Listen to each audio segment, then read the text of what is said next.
Na presença de Deus e de Cristo Jesus, que há de julgar os vivos e os mortos, eu o exorto solenemente, pregue a palavra. É com este imperativo que Paulo inicia suas últimas palavras ao seu filho na fé, Timóteo. Essa é a sua segunda carta ao jovem pregador e possui um valor histórico sem precedentes. Afinal, além de ser uma convocação solene ao ministério e por isso conter sagradas lições para qualquer cristão vocacionado, trata-se também da última carta paulina que temos registro. Ao que tudo indica, este foi seu último documento. Estamos mesmo diante das últimas palavras do apóstolo Paulo, não apenas a Timóteo, mas ao mundo. Como chega ao fim dos seus dias um homem de Deus? Quais as circunstâncias que o rodeiam em seus momentos finais? O que o leva a escrever essa carta ao seu amigo querido, ao seu filho amado? O pedido de Paulo não poderia ser mais solene. Pregue a palavra. Este é o resumo de absolutamente tudo que Paulo vem dizendo a Timóteo desde o começo dessa carta. Não é uma carta qualquer, é uma convocação última e urgente para que Timóteo se erga de suas limitações e de seus temores e assuma o lugar de seu tutor. Uma vez que Paulo está mesmo chegando ao fim de sua jornada ministerial, é hora do jovem Timóteo se erguer com ainda maior compromisso e valentia. Paulo diz se lembrar das lágrimas sinceras de Timóteo e da fé não fingida que ele recebeu de bom grado e acolheu no peito por meio da fala de sua mãe e de sua avó Lloyd. Deus não nos deu espírito de covardia, mas de poder e amor e equilíbrio. Foi o que Paulo lembrou a Timóteo no primeiro capítulo dessa carta, enquanto fazia referência à santa vocação que Cristo nos fez. Evite conversas inúteis e profanas, enfatizou Paulo no segundo capítulo. Fuja dos desejos malignos da juventude. No capítulo 3, Paulo se recusa em esconder de seu discípulo a face escura do ministério e diz sem medo: todos os que desejam viver piedosamente em Cristo serão perseguidos. Tu, porém, permaneça nas coisas que aprendeu por meio das Escrituras. Pregue as Escrituras. Esse é um mandamento tão solene que as testemunhas convocadas diante das quais Paulo ordena a Timóteo que pregue são Deus e Cristo Jesus. Alguns já haviam questionado o ministério do jovem Timóteo, mas não era hora de se entristecer por isso. Pregue a palavra. Outros já o haviam ridicularizado por seguir um pobre coitado feito Paulo, sempre perseguido. Mas não era hora de se envergonhar. Pregue a palavra. Alguns chegam a sugerir que a própria personalidade de Timóteo seria também uma barreira, possivelmente tímido, inseguro, mas não era hora de se ensimesmar. Era hora de se expor e pregar a palavra em tempo ou fora de tempo. E é como se Deus segredasse ao ouvido de Paulo sobre os dias que viriam, os dias de hoje. E aí Paulo vai dizer: Timóteo, vai chegar o tempo em que não suportarão a sã doutrina. A verdade causará coceira nos ouvidos. As pessoas vão atrás de pregações inofensivas, vão configurar pregadores que lhes afaguem o ego, que troca infeliz a dura verdade pela suave mentira. Fábulas e mitos podem emocionar, mas são incapazes de nos salvar eternamente. E é por isso que Paulo insiste: Timóteo, eles podem, você não. Seja sóbrio, prega o verdadeiro evangelho e vem sofrer comigo, feito um soldado nas trincheiras de uma guerra. O abandono em massa do evangelho e o fracasso coletivo de boa parte dos primeiros convertidos não eram as únicas razões pelas quais Timóteo deveria se posicionar em favor de Cristo, assumindo sua vocação. Outra razão, oferecida por Paulo, era sua morte iminente, ou como ele gostava de figurar, sua oferta de libação. Os rituais de sacrifício praticados no Velho Testamento incluíam essa tal oferta de libação, que seria o momento em que o altar sobre o qual os animais eram sacrificados seria lavado por algum líquido, geralmente vinho ou óleo. O aroma perfumado destes líquidos denunciava que já estava chegando no fim da cerimônia. Essa foi a figura usada por Paulo para descrever sua morte. Ele não desenha essa tela com cores densas, escuras, mas com o vivo vermelho de um vinho sendo aspergido. Não tem cheiro de medo ou luto. Sua morte tem cheiro de vida e festa. As rimas não são azedas e melancólicas, não. Sua morte rima com o doce do vinho. E este é precisamente o convite de Paulo a Timóteo: vem sofrer comigo. Vem depressa ao meu encontro, pois Demas, amando este mundo, abandonou-me. Crescente foi para Galácia, Tito para Dalmácia, só Lucas está comigo. Traga Marcos, ele me é útil. Traga uma capa e meus livros. Veja o risco que Timóteo está correndo. A convocação solene de Paulo mais parece com um náufrago à deriva, insistindo sorridente para que um marinheiro abandone a segurança do navio e se lance com ele no mar. Vem depressa, Timóteo. Abandone suas frustrações, suas inseguranças. Não há tempo a perder com questões banais sobre aprovação. Nem espere lá que te aprovem tanto assim. Vem depressa. E por que a pressa? Paulo vai dizer que, em primeiro lugar, Timóteo deveria se apressar porque Demas o abandonou. Amando o presente século, o abandonou. Esse é o mesmo Demas que foi citado na carta de Colossenses ao lado de Lucas, certamente um companheiro na jornada paulina. Depois ele foi citado novamente em Filemon como um cooperador de Paulo. E aqui ele encerra sua jornada recebendo o pior dos adjetivos para um cristão: fujão. Agora vejam, se Demas abandonou o evangelho por amar aquele século primitivo, quais seriam as nossas chances? Como me certificar de que eu também não seja tomado como um desses que cooperam na causa nobre do evangelho, mas fogem na hora da morte? Feito aqueles que seguiam a Jesus, mas se recusaram em comer de sua carne e beber seu sangue. Como Timóteo permaneceu? Como eu poderia permanecer? Paulo lembra a Timóteo, ainda nessa carta, que seu sucesso não estaria garantido pela força de seu próprio braço, mas na graça, no favor imerecido de Cristo. Foi por essa graça que Pedro bradou uma das afirmações áureas da fé cristã: como eu poderia fugir? Para onde mais eu iria? Só tu tens palavras de vida eterna. E o abandono de Demas não é a única razão pela qual Timóteo precisa se apressar. Paulo vai continuar dizendo que Crescente foi para a Galácia, Tito para a Dalmácia, e nesse caso não se trata de abandono de fé, se trata de desdobrar-se em tantos quanto se podia, a fim de atender uma demanda gigante. Os campos estavam brancos e poucos eram ceifeiros. E os poucos que ali ainda se mantinham fiel ao evangelho se desdobravam. E é por isso que Paulo diz: vem depressa, Timóteo. Eu sei que você está cuidando aí da igreja em Éfeso, mas sua presença aqui é muito necessária. Eu já enviei Tíquico para assumir seu lugar. Vem porque os campos estão brancos. Embora eu tenha crescido na igreja, nunca vi missionário nenhum dando testemunho de que seu campo de trabalho está cheio de mão de obra. É sempre o contrário que se vê, porque é assim que se faz a obra de Deus, em absoluta dependência, rogando ao Senhor da Seara que envie trabalhadores depressa. A obra de Deus sempre vai ser maior do que me julgo capaz de suportar. Veja Paulo, por exemplo. O grandioso Paulo era falho e por vezes inflexível. No começo de sua relação com Marcos, não teve paciência para suportar os milindres do jovem Marcos. Mas aqui, no final de sua jornada, como um de seus últimos desejos, pede a Timóteo: traga Marcos com você, ele me é útil. A obra de Deus é feita por gente falha como Paulo, mas que ao modelo de Paulo se deixam persuadir pela ação do Espírito Santo através do tempo. Algum Paulo já te machucou por aí? Perdoe. Dê tempo ao tempo. Algum Marcos já lhe tirou do sério? Espere e vê bem se ele não termina sendo, no fim das contas, útil para você na jornada cristã. Toda essa solidão paulina fica ainda mais evidente na próxima frase: traga-me uma capa e não se esqueça dos meus livros. Paulo está só, sente frio, sente falta. E aqui eu preciso lhe perguntar seriamente: você quer esse evangelho? Talvez tenham mentido para você, lhe prometendo um evangelho de glamour, mas olhe bem aqui, o maior missionário da igreja está terminando seus dias assim, preso, com frio e pedindo para que alguém lhe traga pelo menos alguns livros. Lembre-se de Cristo na cruz, sentindo falta não de qualquer outra coisa, mas a falta do próprio Pai. Você quer esse evangelho? Mesmo sabendo que está correndo o risco de tomar a mesma trilha e terminar seus dias pedindo para um amigo distante: traga-me uma capa e alguns livros. Uma voz antiga disse certa vez: Deus, se tratas assim, seus amigos mais próximos, não me admira de que tenhas tão poucos. Esse é Paulo, chegando ao fim de seus dias. Alexandre o ferreiro causou-me muitos males. O Senhor lhe dará a retribuição pelo que fez. Previna-se contra ele, porque se opôs fortemente às nossas palavras. Na minha primeira defesa, ninguém apareceu para me apoiar. Todos me abandonaram. Que isso não lhe seja cobrado. Quando a gente tem em mente que essa carta de Paulo ao seu amado Timóteo é, na verdade, uma solene convocação para a obra do ministério, essa sessão aqui, onde ele fala sobre a traição de Alexandre e o abandono que sofre durante sua primeira defesa, demonstram o nível de sinceridade de Paulo para com Timóteo. Não existe nenhuma intenção de maquiar a realidade do ministério. Timóteo não estava sendo enganado quanto aos terríveis perigos de se lançar na preciosa jornada que é a proclamação da verdade de Deus.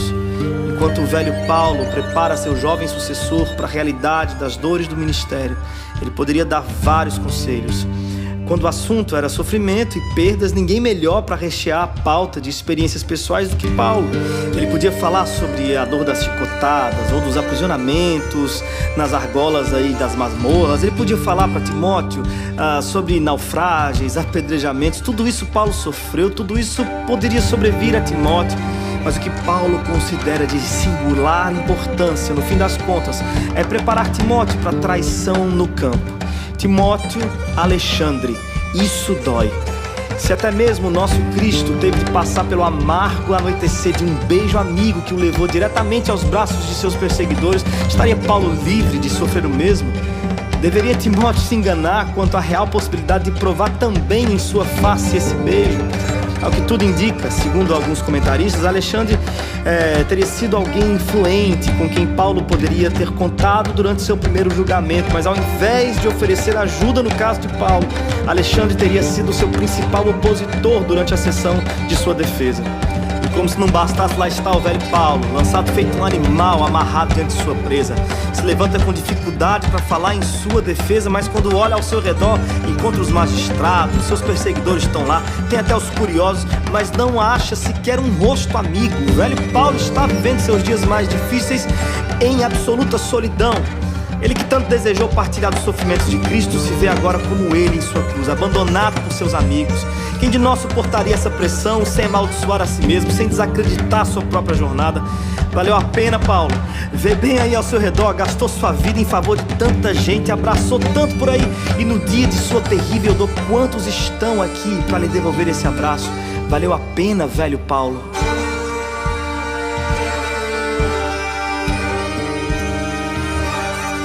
E a pergunta volta para você: você quer esse evangelho? Olhe bem para esse texto e me responda: quer mesmo correr o risco de chegar nos últimos dias de sua jornada como o velho Paulo, como seu Cristo? Olhe bem, veja bem, se você começar a se envolver demais com esse negócio de igreja, de Cristo, de evangelho, você vai ter que começar a perder algumas coisas que qualquer um considera em grande estima.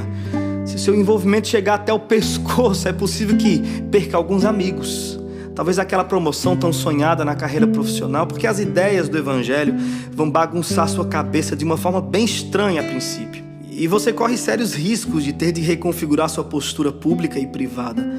Você quer esse evangelho? Se chegar ao ponto de envolver-se até submergir no oceano desse evangelho e já não saber mais quem é você e quem é Cristo, aonde começa Cristo em você e até onde vai você em Cristo, você pode chegar assim ao ponto de estar sozinho e escrevendo para algum amigo distante: ei, me envia aí uma capa e alguns livros.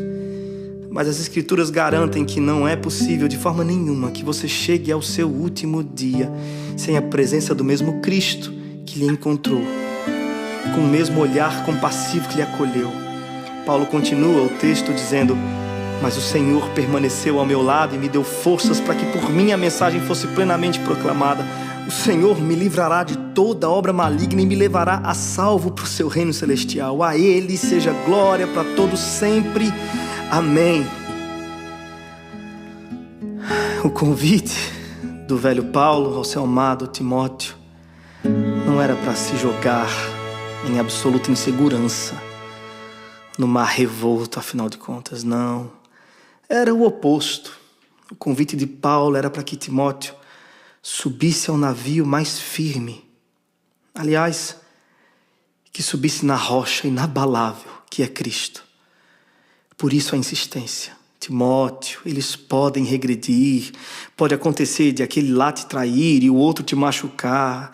Na verdade, vai acontecer de muitos virarem as costas para o evangelho que você proclama.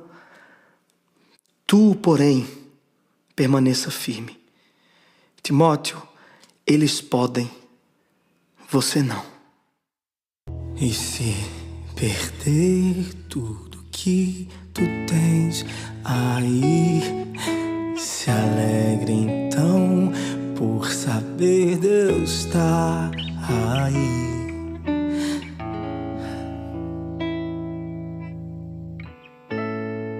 Na realidade do evangelho, a realidade das coisas costuma ganhar outras cores. Morte aqui tem cheiro de vida. O choro às vezes ganha contornos amarelos e soa festivo. na realidade subversiva do Evangelho, é dando que se recebe. Eu sei que você tem sido treinado para reter. Sucesso para a gente é retenção em massa. Mas veja, o sucesso de Cristo foi medido pelo nível de seu esvaziamento. Enquanto Paulo está, aos olhos de todos ali no tribunal, sozinho, abandonado, sujo, doente, ele vive, na verdade, seus momentos de maior alegria. Ao relatar esse episódio, ele deixa escapulir uma pequena e bela canção de louvor. A Ele seja a glória para todos sempre. Amém. Ele nunca esteve tão bem acolhido como em sua solidão. Na realidade do Evangelho, a realidade das coisas costuma ganhar outras cores. Estamos caminhando para as últimas palavras dessa carta. As últimas palavras registradas do grandioso Paulo. Aliás, do pobre, coitado e aprisionado Paulo, porque na realidade do Evangelho, a realidade das coisas é outra. Saudações a Priscila e Áquila e à casa de Onesíforo. Erasto permaneceu em Corinto, mas deixei Trófimo doente em Mileto. Procure vir antes do inverno. Eubolo, Prudente, Lino, Cláudia e todos os irmãos enviam-lhe saudações. O Senhor seja com seu espírito, a graça seja com você. Como chega ao fim de sua jornada um homem de Deus? Paulo chegou assim, aparentemente sozinho, mas nenhuma gota de amargura no peito. Antes, saudações e gratidão sendo exaladas por meio de suas palavras. Ele faz menção de amigos queridos com quem dividiu momentos importantes na fé. Priscila e Áquila, que haviam partilhado a estrada missionária com Paulo em ocasiões passadas. Onesíforo, que já foi mencionado por Paulo como alguém que o animava muito. Cita Erasto também, possivelmente tesoureiro na igreja em Corinto, uma igreja que parece ter demandado muito da atenção do apóstolo. Como chega ao fim um homem de Deus? O que Paulo está se ocupando em fazer nos últimos momentos de sua jornada? Bem, Paulo está fazendo aqui o que fez durante todo o seu ministério. Ele está pensando nos outros. Deixei Trófimo doente em Mileto. É quase como ver a Cristo ali no madeiro, em grande dor e agonia, mas ainda assim reservando algum momento para cuidar de sua mãe e de seu discípulo mais novo. Filho, eis aí a tua mãe. Mãe, eis aí o teu filho. Cristo entregou o coração partido de sua mãe aos cuidados de João. Paulo entregou o doente Trófimo aos cuidados de seu discípulo. Quem de nós pensaria em mais alguém na hora de sua dor? Paulo pensou. Cristo também. Porque na realidade do Evangelho, a realidade das coisas costuma ganhar outras cores. Paulo ainda arranja espaço para citar cuidadosamente nomes daqueles que muito provavelmente são seus últimos frutos. Eubolo, Prudente, Lino, Cláudia e os irmãos todos. É como quem diz, se você chegar aqui, Timóteo, e eu não estiver mais, procure por esses novos convertidos. E aí nós chegamos de fato no fim. Para quem acompanhou a jornada cinematográfica de Frodo e a Sociedade do Anel, lembra muito bem da cena comovente que foi a despedida desse pequeno e corajoso hobbit com seus amigos. Mas o momento mais emocionante foi o último abraço. Frodo olha compassivo para o seu companheiro de jornada Sam. E em silêncio solene os dois parecem reviver toda a aventura que os tirou do condado e os levou até ali. É precisamente nesse ponto da história de Paulo e Timóteo que chegamos. As próximas frases são o último abraço de Paulo em seu filho Timóteo. E ele poderia fazer votos de que Timóteo fosse muito bem na vida, tivesse muitos amigos e tudo mais, mas não é nada disso que Paulo deseja a Timóteo. Paulo sabia muito bem o que foi que o livrou de padecer inúmeras vezes. E padecer aqui não é no sentido de morte, não, porque morte para Paulo é lucro, né? Lembre-se, na realidade do Evangelho, a realidade das coisas costumam ganhar outras cores. Paulo sabe muito bem o que desejar a Timóteo. Timóteo, quando eu tinha a sua idade, quando eu era jovem, eu fui até Deus desesperado com um espinho que me aferroava a alma. Mas Deus disse, Paulo, não se aveste não. A minha graça te basta, porque o meu poder se aperfeiçoa na sua fraqueza. E é isso, Timóteo, que eu desejo a você. O favor imerecido dos céus, que certamente me abrirá os portões celestiais. Timóteo, que a graça seja com você. E ao dizer isso, descansou a pena do poeta. Descansou o apóstolo eternamente. Missão cumprida, seu ministério findou. Eu não sei se Timóteo chegou lá antes do inverno como Paulo desejou, mas a pergunta é se você vai chegar antes do inverno. Timóteo, vem depressa. Se eu perder tudo que juntei aqui, Me alegrarei, pois eu sei que tenho a ti. Me ponho ao chão pra agradecer o teu amor por mim, teu sangue sobre mim.